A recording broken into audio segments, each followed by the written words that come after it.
Good evening. Welcome to the UVA Clubs of Global Affairs virtual fireside chat for our alumni, parents, and friends in Latin America. I'm Meggie Chopade. I'm a Senior Associate Director for the UVA Clubs program in the Office of Advancement. Before we get started and kick off, I just want to share with you a few quick housekeeping items and instructions for the evening.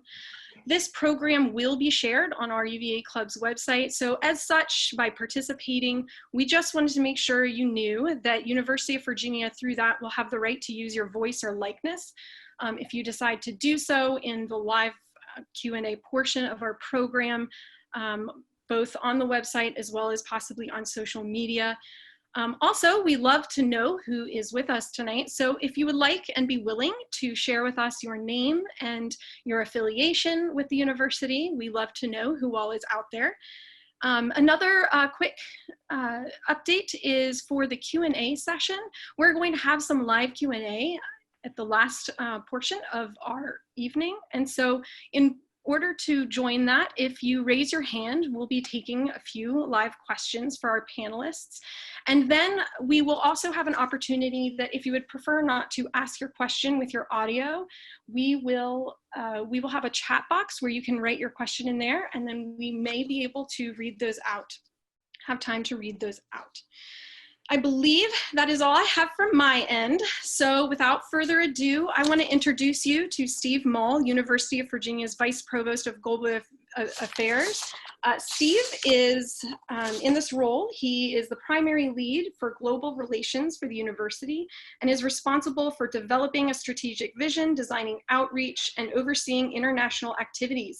Steve is also responsible for overseeing institutional development for our global partnerships and developing a wide array of services, programs, experiences, and strategic partnerships that promote global imagination within the university community. Steve joined the university in August of 2018 after a 36-year career with U.S. Foreign Service, which included serving as acting under Secretary for Political Affairs, implementation of the Iran nuclear deal, and service as ambassador to Poland and Lithuania. So, Ambassador and Vice Provost Mull, the floor is yours. Thank you so much, Meggie, and just warm greetings to everybody from Charlottesville here. It's such a pleasure to get together with all of you. When this whole COVID-19 crisis started, it was initially pretty depressing. All of us had to retreat, including here at UVA, to our homes, work from home, where we've been since the middle of March, as have many of you. But as time has gone by, it's actually been quite amazing how easy it is to use Zoom and other platforms to connect. And so I'm really excited to have the chance to be together with all of you, with our extended UVA family in Latin America. Before we get on to more thorough discussion of questions that are on your minds, I thought I'd kick off by just briefing you on how we've been handling the pandemic here at UVA. And of course, I'd be happy to answer any questions later. I also want to say at the top that we hope that we have some of our newly accepted students that we've just accepted to come to UVA in the fall. And if any of you are on the line with us, a warm welcome to you. We can't wait to get you here. It's going to be different than what it was before, but it's still going to be a great UVA education. And I'll tell you a little bit about that as we move on. The pandemic hit us pretty swiftly. Back in March, we had about 400 students studying abroad at that time. And when it became clear the extent of the crisis, by the middle of March, we had moved to bring virtually all of our students who were studying abroad home. At the same time, many of our international students at UVA wanted to go home. And not all of them were able to, and some of them were concerned about going home, if it would be safe to travel, or the status of the pandemic where they were. So we kept many of our international students here in the dormitories, even as we closed them to everyone else. This summer, well, really since the middle of March, we've moved to all online education. It was a wrenching adjustment, but our 3,000 faculty member, and perhaps Eli will have more to say about this, made the transition remarkably well, and we were able to finish the semester all online much better and much more smoothly than we thought we otherwise might. Our final exercises were virtual. It's very sad not to share that special day together as a full university, but Jim Ryan and our other senior leaders and deans, I think, did a pretty good job of having a virtual final exercise with guest appearances from Yo-Yo Ma and Dave Matthews. And if you haven't had a chance to watch them, I really strongly encourage you to tune in. It was really a magnificent event. We're really consumed now with trying to make plans for how we will be operating as a university in the fall. About a month ago, Jim Ryan asked my boss, Liz McGill, the provost, to create a committee that looked at every aspect of the university's operations on which we will have to make decisions in the coming weeks. And we've set the middle of June as our target date for rolling out the final decisions for our operations. Just an hour or two ago, President Ryan indicated what our operating assumptions are going to be for our operations in the fall, and I'm pleased to share those with you now.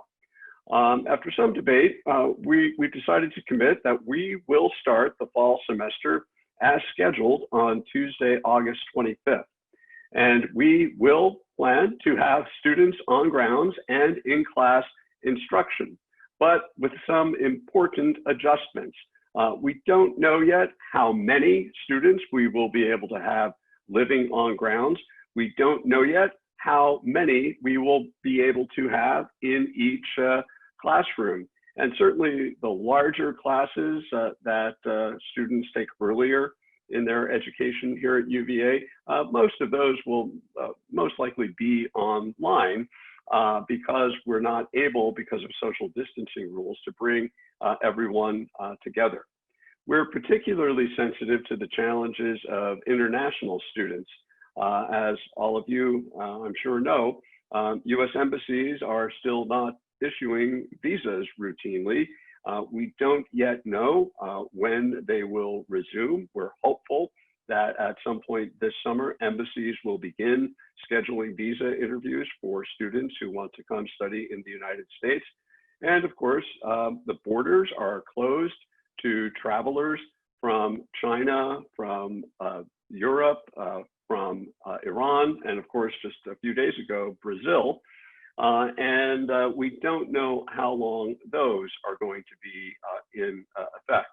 So to help address those special needs, President Ryan has already announced that if people can't come to Charlottesville for whatever reason, whether it's can't get a visa, can't cross a border, we will guarantee online instruction for them until such time as they are able to come. So we will accommodate them any way that we can to make them part of the UVA virtual family, even if they're not here with us physically until somewhat later. But we don't know yet. In fact, many of our international students may be able to come. It will depend on circumstances as they develop through the summer. Many of you may remember the institution of J-term, the short term in between the two semesters in January. And we've decided to substantially expand the course offerings for students during the J-term. So for people who don't want to get an online education, who can't be here physically, they will have an opportunity in the J-term to make up credits that they might have missed for whatever reason in the regular fall semester. Obviously, we're going to face some pretty significant challenges, still some open questions in how we handle classrooms and dormitories. Our largest lecture halls, for example, Now Hall, many of you will remember, if we apply the 6-foot social distancing standards in that large lecture hall, which normally can accommodate between 400 and 500 people, we'll really only be able to fit a couple of dozen. So we're looking at creative alternatives for classroom space so we can accommodate more smaller classes. And we will be informing the UVA community as we go forward on how those plans are shaping up. The residence halls will also be a challenge. We still don't know how many we will be able to safely accommodate. We may not have double rooms. We may need to develop alternate housing arrangements so we can house as many people possibly safely without risk. We are working very closely with the Virginia Department of Public Health and Education in developing those guidelines and standards, which we will put into place as we go through the summer. Obviously, testing and contact tracing are going to be an important part of our fall operations. We have some of our finest medical minds from the health system developing those plans. You may know that UVA was one of the very first higher education institutions to develop its own COVID-19 test. And we, of course, will be using that. In fact, we're providing testing support for other universities as well in the state. As we prepare for the fall, we'd especially welcome input from those of you in the club to alert us to particular issues or concerns that you think the university needs to address, so that a very different and unusual experience will still be a very high quality experience, which is our absolute commitment. So we hope that you'll be in touch either through Meggie and her team in advancement or directly to me. Look me up on the UVA website. I always love hearing from the clubs overseas and would be delighted to be in touch with any of you. I'd like now to move on, and of course there'll be time later on to take your questions, but to talk a little bit more about the situation in Latin America. As always, there are a lot of issues boiling away in Latin America of critical importance, not only for the United States, but for the whole world, including the ongoing political crisis in Venezuela, of course, the growing risk of the COVID-19 pandemic, particularly in Brazil in the past few weeks, rising social unrest that we've seen in various countries over the past year or two in places like Chile and Ecuador, Bolivia, the migration tensions, which have been particularly acute during the current US administration, the growing economic disparities that exist throughout the region, which in turn have an impact on the socioeconomic situation. So this evening, I'm really honored to have terrific panelists join me tonight. And I'd like to introduce each of them to you and give them a chance to say hello and share their observations before we have a chance to get to your questions.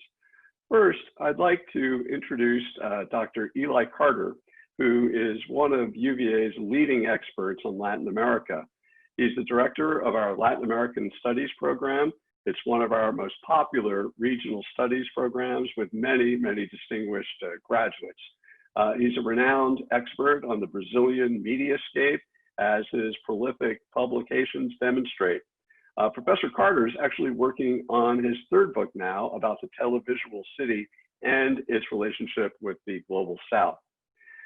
Secondly, we'd like to introduce a proud alumni, Jose Yonta, originally from Peru, one of our most distinguished alumni from Latin America. He graduated with a degree in mechanical engineering in 1982 when he was attending here on a full soccer scholarship, something I could never in a million years hope to ever win. He is a very successful businessman. For example, recently, he was CEO of the Giant Cement Holding Company, a huge enterprise in the eastern of the United States, worth about $250 million at the time when he sold it off to the Carlos Slim Group in Mexico. And he's lived in the United States, Mexico, Venezuela, Egypt, Saudi Arabia, Bahrain, England, Austria, and Spain. In fact, he's lived more places than I have from my time in the Foreign Service. And what's especially exciting, he's launching a family tradition. His youngest daughter just completed her first year in the Darden MBA program, something that she'll finish next year. And she's the president of the Hispanic Students Network here. So a warm welcome to Dr. Carter and Mr. Yontop. Eli, let me turn the floor over to you for some introductory comments.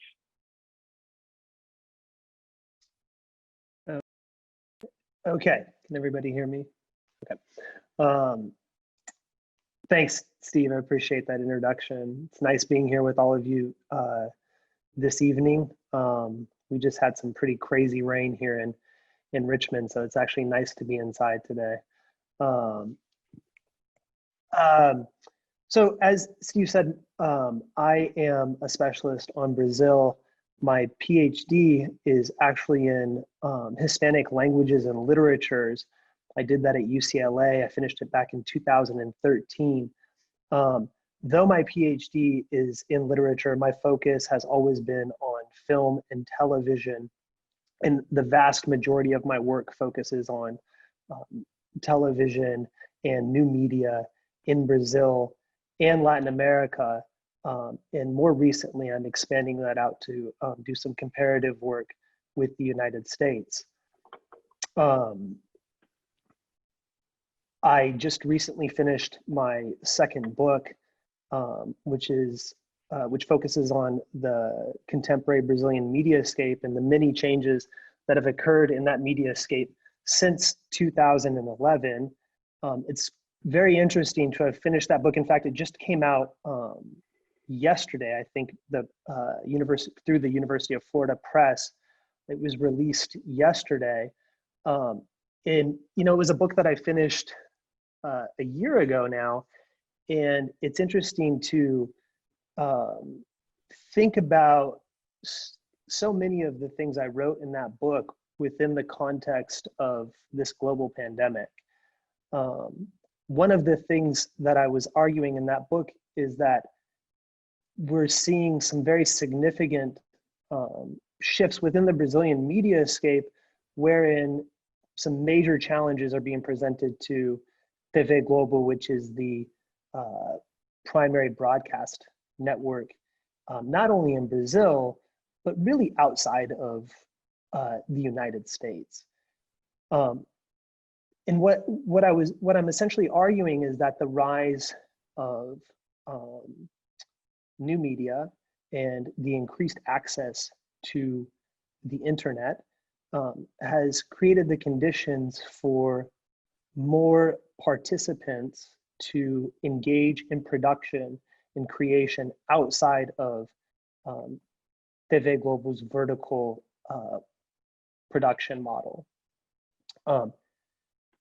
That is still true, of course, within the global pandemic, but what we've seen in the last few months is that everybody has halted production, from the streaming giants like Netflix, Amazon, Disney Plus, to the major broadcast networks in the United States and abroad. Everybody has stopped production.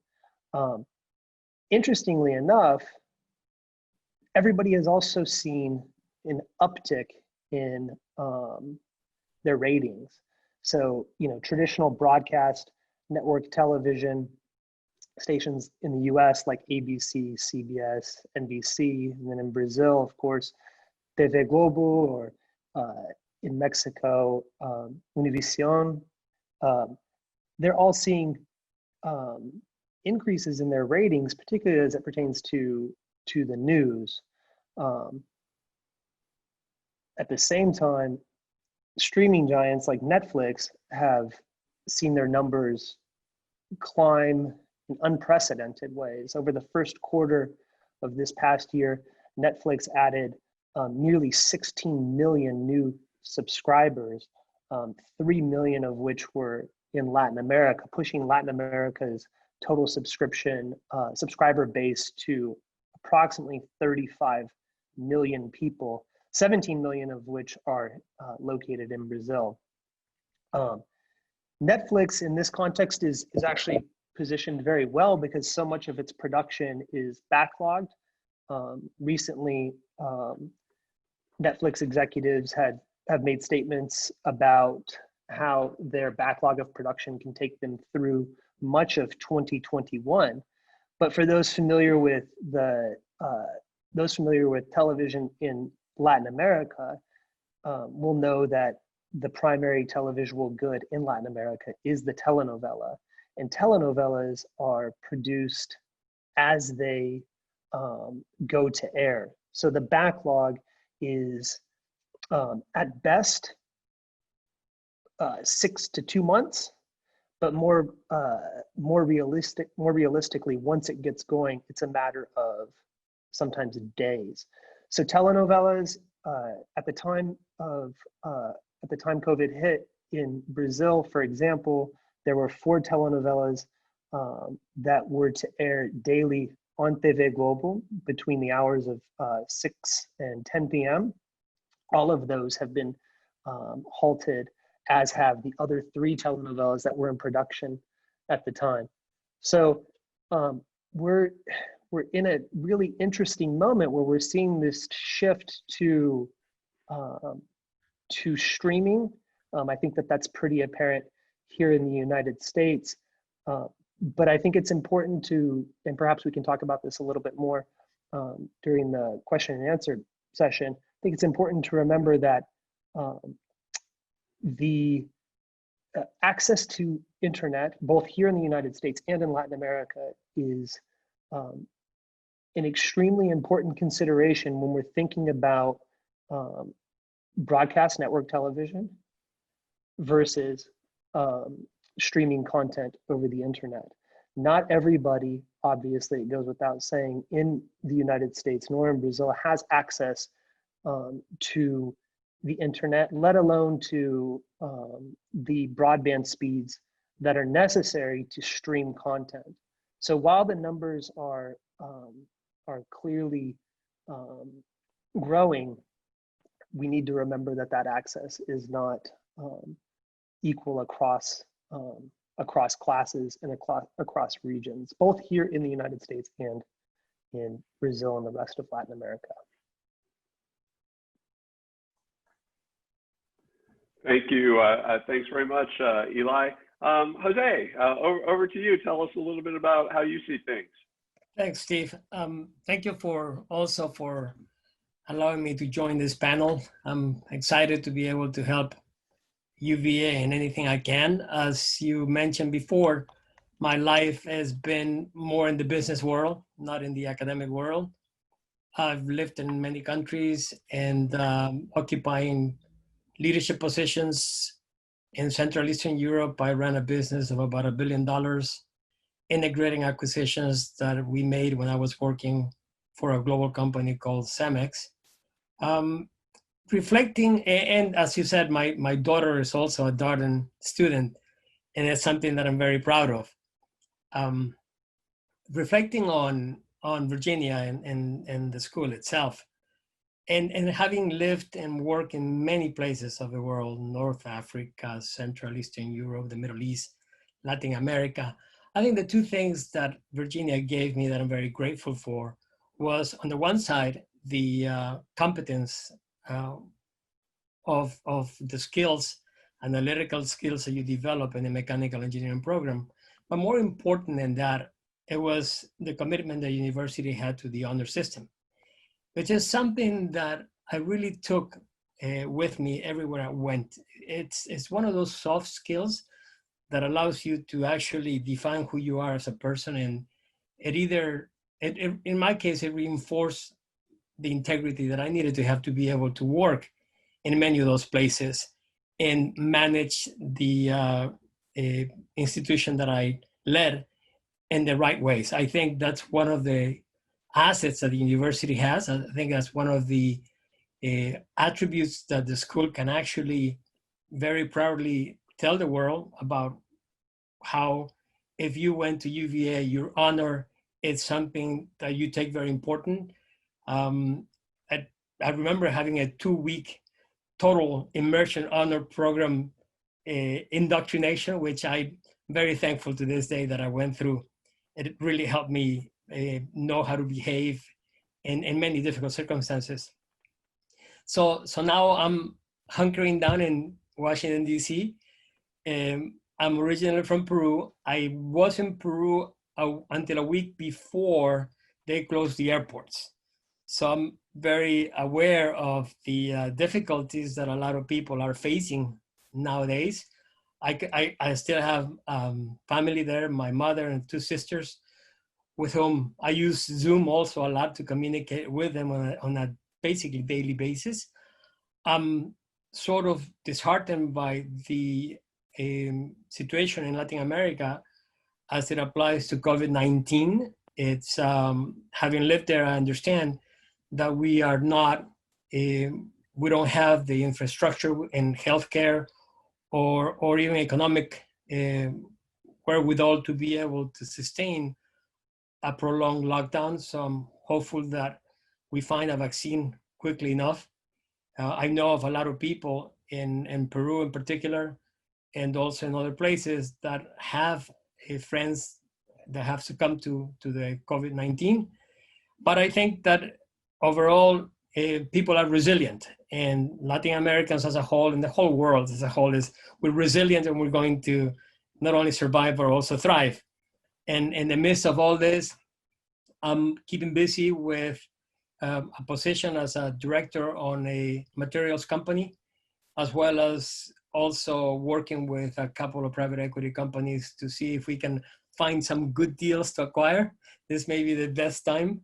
And I'm just looking forward to helping Virginia in whichever capacity I can to help you, Steve and Eli, really promote and do the outreach that the university can and will make. I think we're competing against a lot of great schools, but again, I go back to that singular attribute that we have, which is the honor system, and integrity and honor just says a lot about who you are as a person. So here I am, and thank you for asking me to join. Thanks so much, Jose. Your comments about the impact of COVID-19 in Latin America really were interesting to me. By coincidence, I had a catch-up phone call with an old friend and colleague of mine in the Foreign Service, Ambassador Phil Goldberg, who's the U.S. Ambassador to Colombia. And he was telling me that the United States could actually have a lot to learn from the Colombian government and people in terms of how they're responding to the threat from the crisis. People are much more disciplined about social distancing, and all of society are involved in enforcing social discipline. Even the doorman in the big apartment buildings will tell people to go back into their apartments if they're going out onto the street without a face mask, and children are kept safely off of the streets. So there are obviously some challenges, but having that kind of social cohesion, I think, speaks to the resilience that that you mentioned. And I hope that we can cooperate with our partners in Latin America to learn from each other to get beyond this crisis. I wonder, Eli, if I could ask you, Brazil, you've spent so much of your career focused on Brazil, and these days, almost the political situation in Brazil seems to be even more dramatic than what you'd find on a telenovela. So it's almost become a more gripping kind of story to watch. What's your evaluation of the situation in Brazil these days, which of course has become a lot more complicated because of the pandemic threat? Well, I'm very concerned. This will actually be the first year that I do not go to Brazil in 20 years. And I'm not concerned for myself. I'm concerned for my many friends and family members who are in Brazil. Even prior to this global pandemic, I was concerned with a number of things that President Bolsonaro has openly shared leading up to his election, during the campaign process, and then following the election. So I think that you know, there's so much going on in Brazil right now that to choose one thing would be very difficult. I mean, there's just the web is very, very broad, and obviously we're focused on the pandemic right now, but there are so many other things going on, you know, whether it's related to the deforestation of the Amazon, or to Marielle Franco's murder nearly 2 years ago now, to corruption, to alleged corruption on the part of Bolsonaro's sons or ties to the militia. It's a scary time right now for Brazil, and I think for those familiar with Brazilian history, you know, it's not out of the question that we could return to something like what happened during the 1960s and 1970s and part of the 1980s.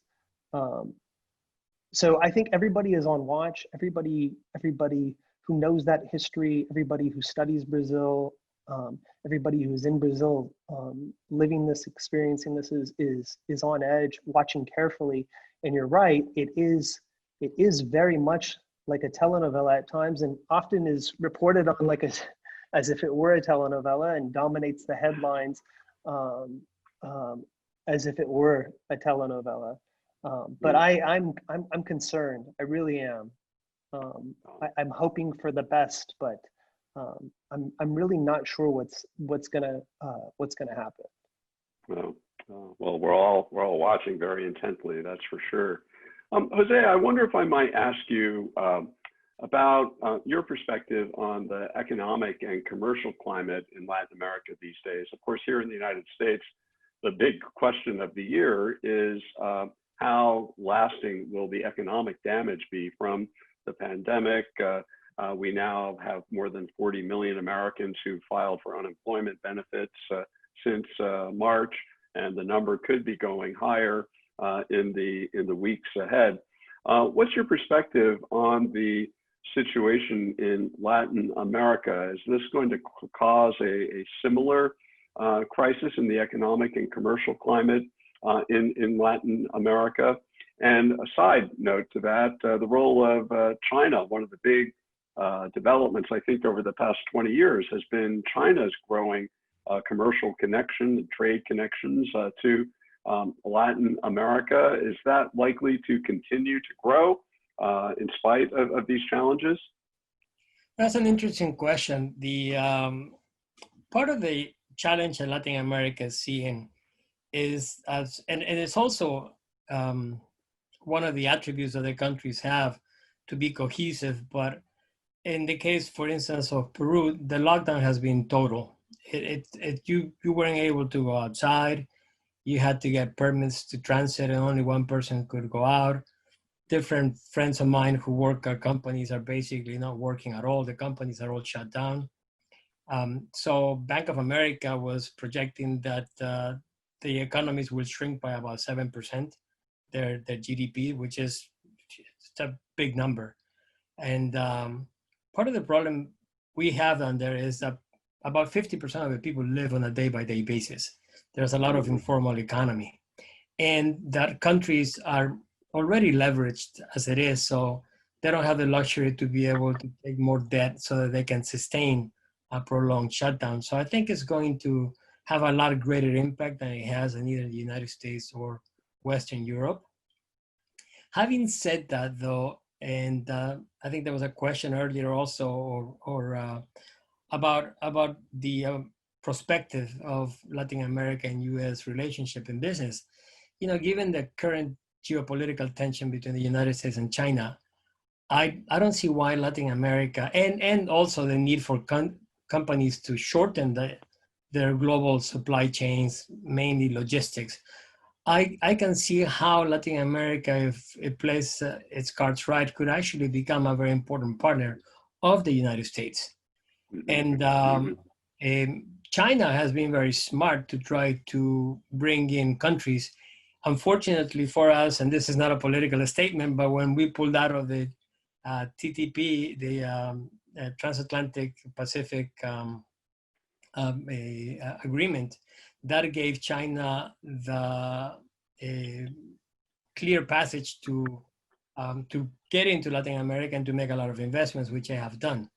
But yet I see that hopefully after this is over with, within the next 2 years or so, Latin American business might be able to thrive a lot because of the affinity that we have as cultures, and also because of the just the global supply chain that I mentioned earlier.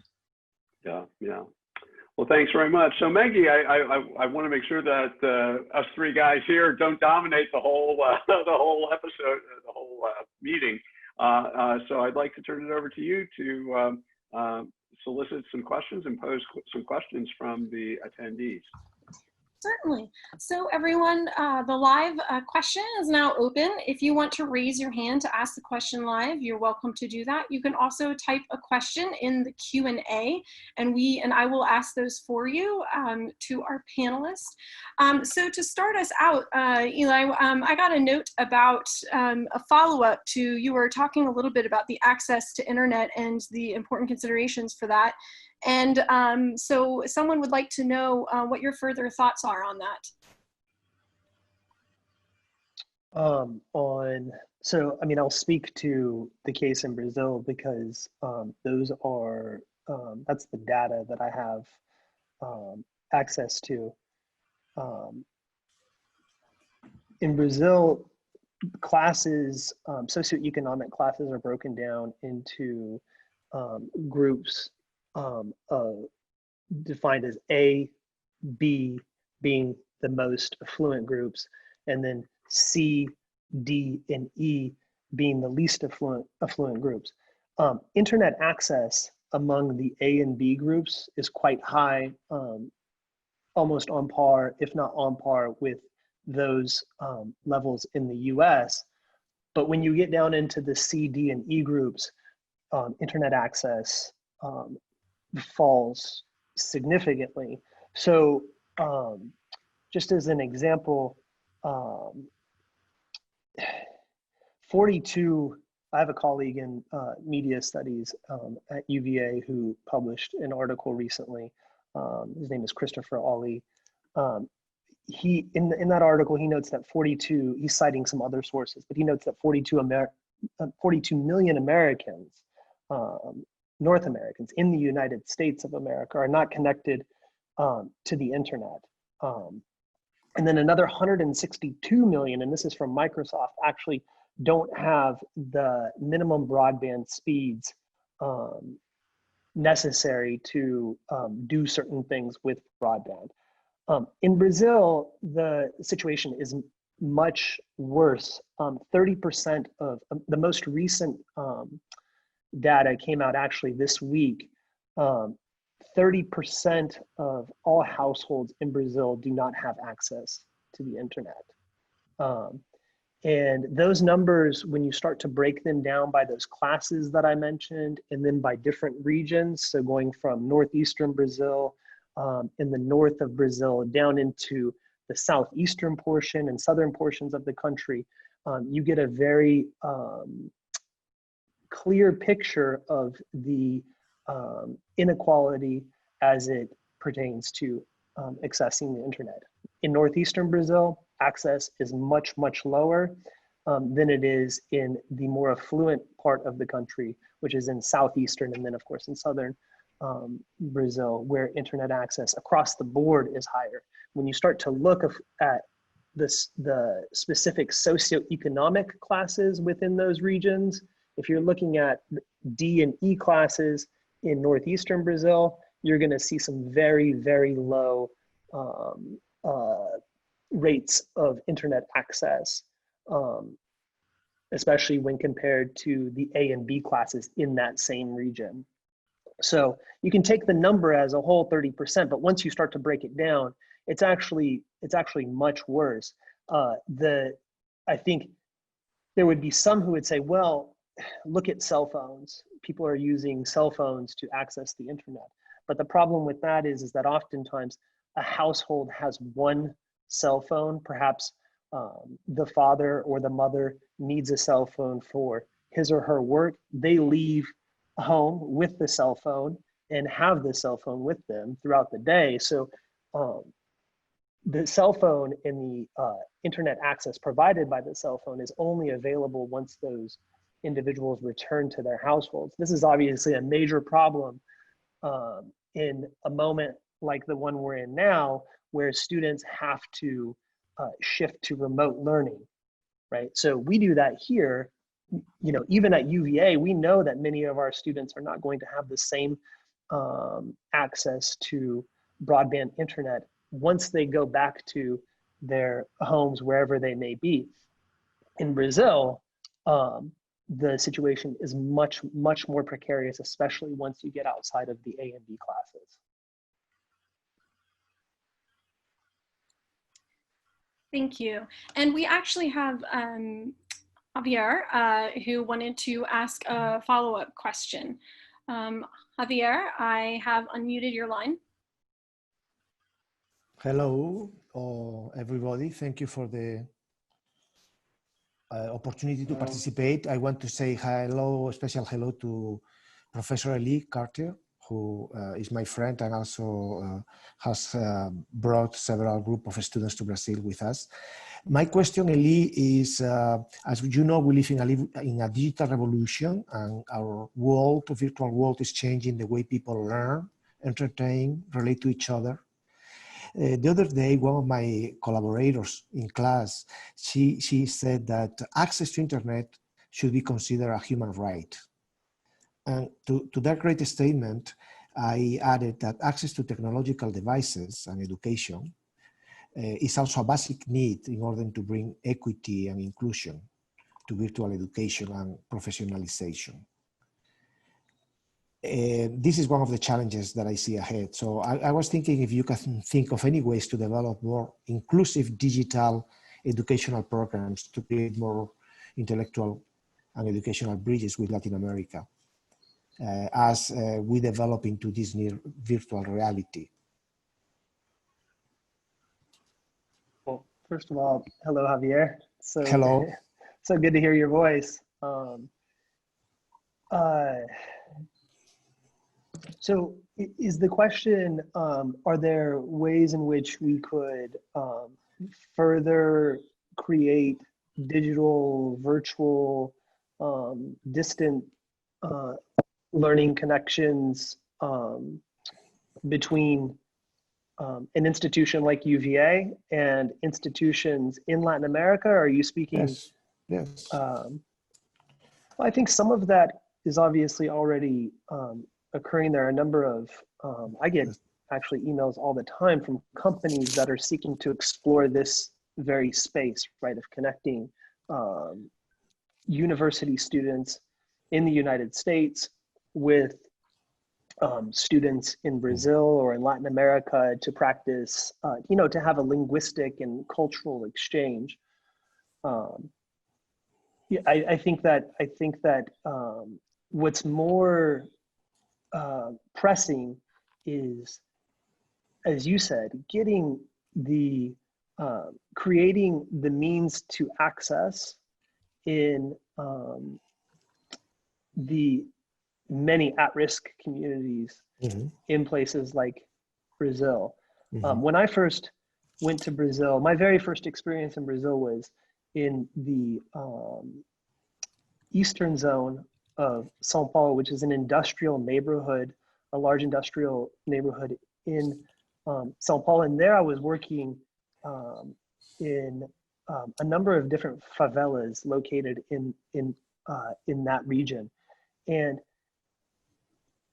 you know, I think people are very familiar with favelas in Rio because they see them on, you know, in films or in, you know, music videos or online and documentaries.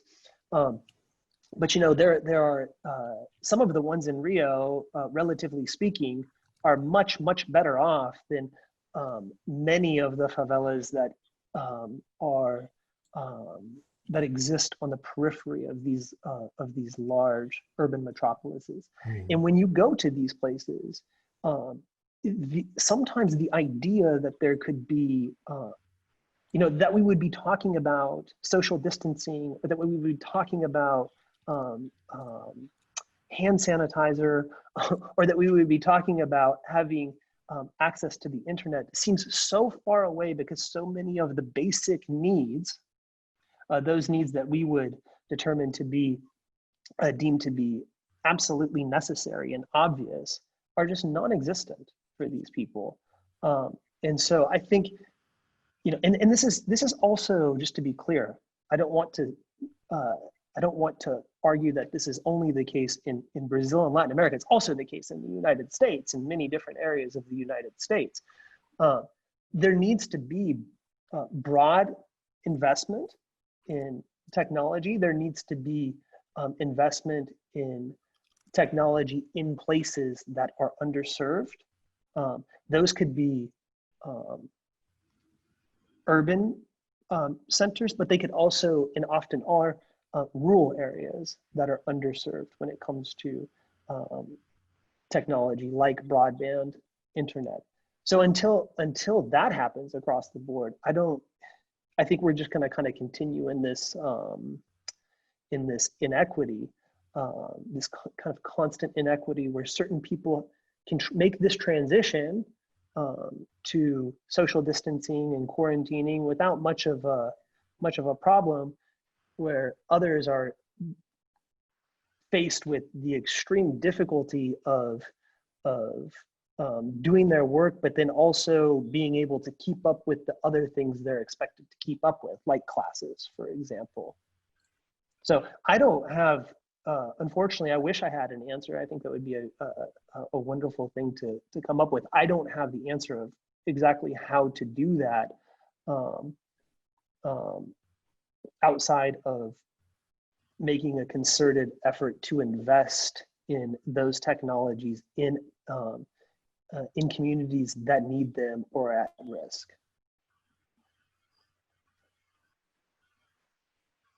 Thank you, and thank you, Javier, for asking the question. Next up, we have Micaela. I have unmuted your line. Perfect, thank you. Hi everyone, my name is Mika. I am a current international student from Argentina. I am also the Latinx Student Alliance president at UVA. So I think it's more, my question is in regards of students. As an international student, I know I am right now in Charlottesville. So sometimes it's hard having my mom far away from me. I know she's listening to me right now. But I have questions regarding what are the resources available right now for international students that are in Charlottesville, and also in the long run, if those students cannot access to, for example, internet, how would that be? How can the faculty and staff at UVA can help those students that don't have access, for example, to internet or a computer? And also, Eli, I know that you are an associate professor and the director of the Latin American Studies program. So I wanted to get kind of like your perspective of the classroom settings, like how can make that as what it is, the UVA experience of be sitting in a classroom. How do you think are good ideas to implement? I'll take the first question, Eli, before I turn it over to you. So Mika, thanks very much for calling in just down the road here in Charlottesville. It was, as you were on the front lines of experiencing this was extremely disruptive to move to all online instruction with very little notice back in March. And one of the things that I think has been documented in a lot of the coverage of the pandemic crisis is the gross inequity of how it affects different people in different ways. And the question of internet access is certainly one of those. Actually links to the previous question that Eli was talking about. So for our students, we created a special fund with some help from the federal government and the state government to help those students who were disadvantaged by this sudden change in instruction. And so we were able to provide a number of computers to students who didn't have access to them when they returned homes. We've provided some financial assistance to students who didn't have internet access once they returned home. And there is a special fund for other needs, not just internet. Students who weren't able to travel home, they didn't have enough money to go back home. We were able to support the return of students back home. So we anticipate these kinds of needs are going to be ongoing as we go into the fall semester.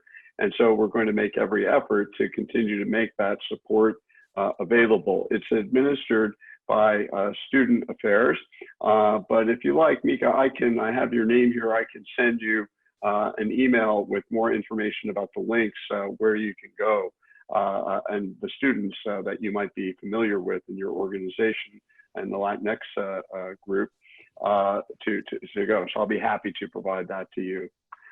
Eli. Okay, thanks, Mika. Thank you. So Mika, just to make sure that I'm understanding your question correctly, are you asking about the virtual classroom experience or the classroom experience on grounds? So right now I'm a MLI fellow. So one of my jobs is actually try to see what are the best ways that we can redesign spaces and kind of approach to the UVA experience for students as much as we can. So it's a really hard job that is on the 25 fellows. But I think that getting perspective of what it is to teach in a classroom, both from the online and what can we implement so that online setting could be like more as close as possible as you can be to an in-person class. You know, unfortunately, again, I'm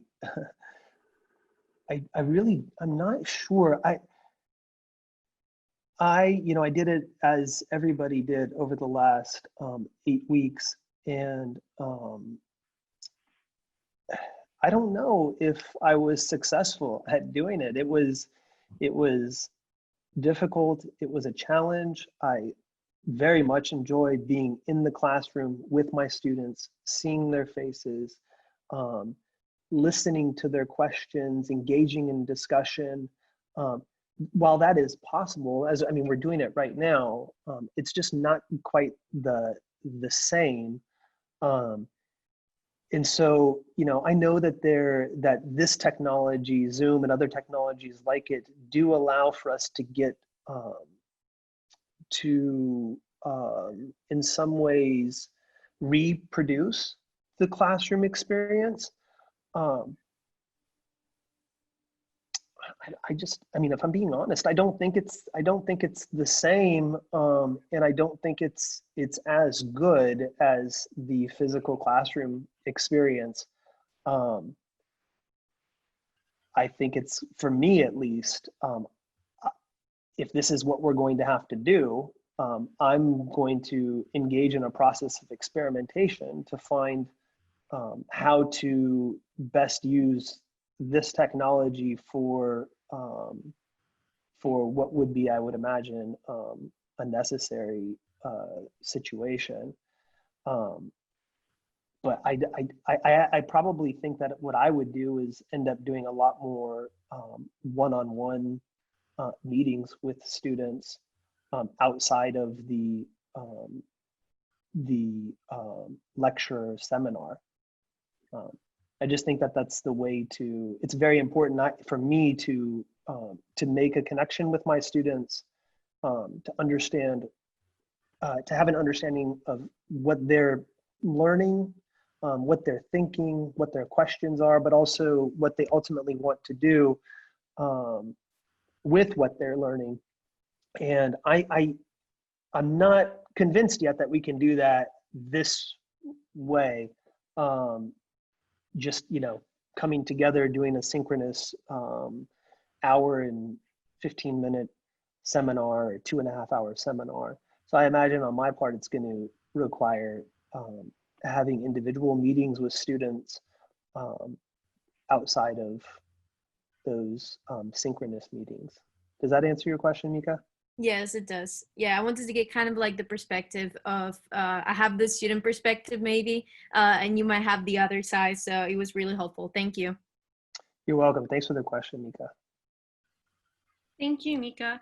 I know that we're running out of time, so I have just one final question for our panelists, which is about there are, especially during this time, which can be a challenge, I know, there are some students and young alumni who are really interested in getting involved, and specifically in the manufacturing industry in Latin America. And Jose, maybe you have some advice for them in ways that they can interact and find ways to get involved in the industry. Yeah, yes, thank you, Maggie. Well, one of the things that I was actually thinking about is how do you actually connect with and find employment in Latin America? And thinking through, and this is where the UVA clubs might be able to help out. One of the suggestions that I would have is to connect with alumni and with clubs in different countries, and to see if they could be some opportunities for work with global companies.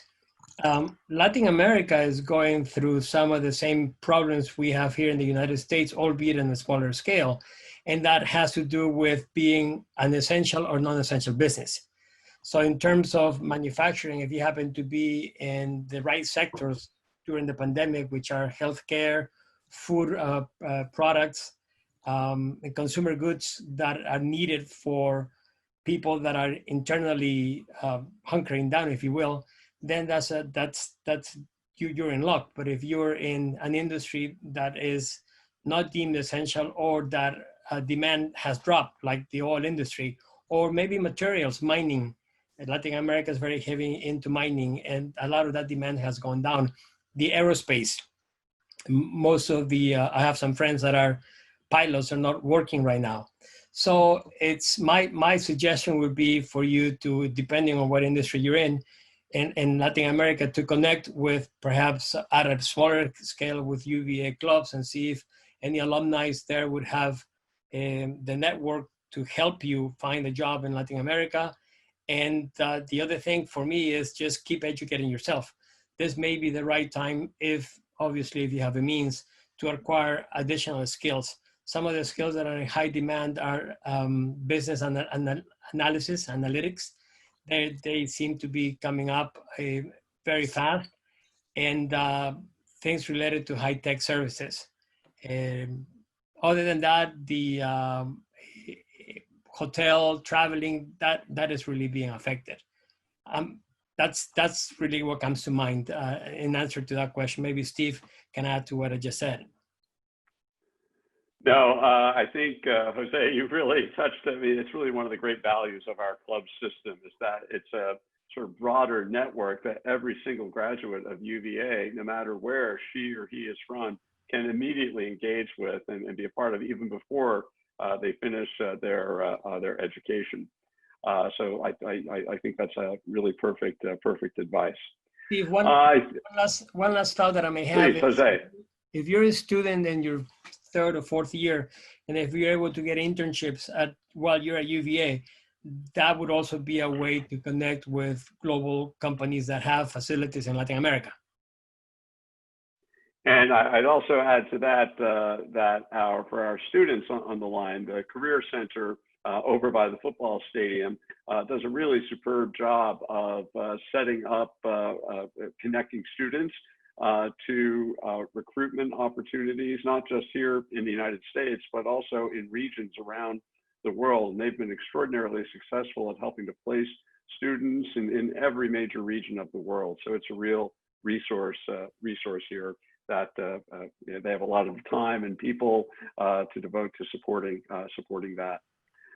Well, I think I want to thank Eli and Jose for joining me this evening, but most of all to all of you who took the time to call in and to raise questions. I'm sure we didn't get to all of your questions, but I really want to thank all of you for keeping the connection to UVA alive, and really I sincerely invite any of you who have concerns you didn't get to raise, or comments that you'd like to share, or perspective that you'd like to share, please drop me an email. I'd love to be in touch, and actually I hope to visit you all in Latin America whenever it's safe to and possible to travel again.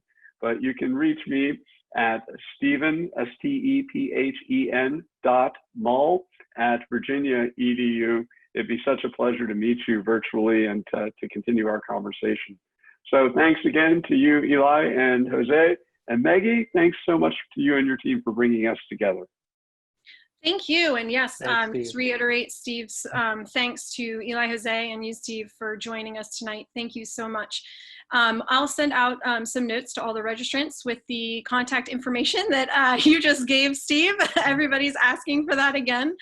So I'll be sure to send that out. Again, as I mentioned in the beginning, we will be posting this on our UVA Club's website. Please feel free to find it there if you'd like to share it or to watch it again.